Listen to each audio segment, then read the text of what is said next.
Jurčko oder je v okviru festivala Lent gostil Kantfest, ki je letos potekal v znamenju treh priznanih kant avtorjev Andreja Tomšiča, Bojana Drobeža in Boštjana Narata.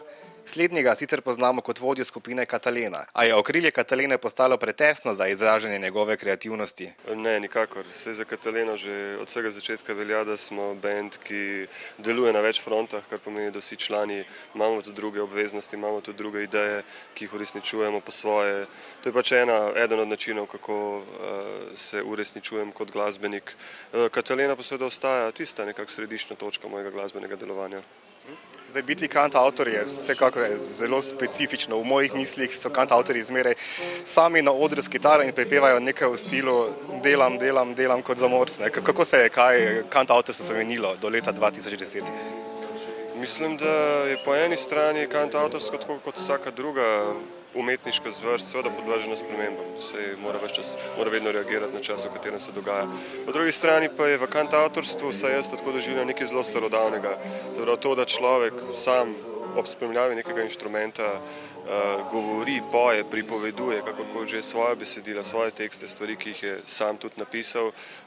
V tem se mi zdi nekaj zelo starodavnega, nekaj zelo primarnega in prvinskega in zaradi tega me tudi ta forma v bistvu navdušuje in zaradi tega sem se odločil, da bom te svoje pesmi uglasbil kar preprosto na tak zelo, ne bom rekel preprost način, ampak bazičen način.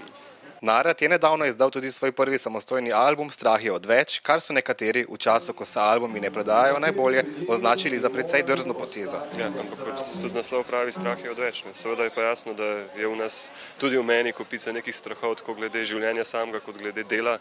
Ampak ti strahovi so zato, da se jih premaguje, verjetno. Vaši dijaki so nekje na spletu povzeli vaše besede, grešil sem in vi ste moja pokora. A je res tako hudo?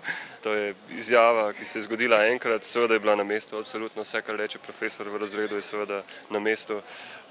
Ampak ne, seveda ni tako hudo. Pa že 8 let to počnem, zdaj si bom sicer vzel nekaj odmora, tako da nekaj časa ne bom profesor.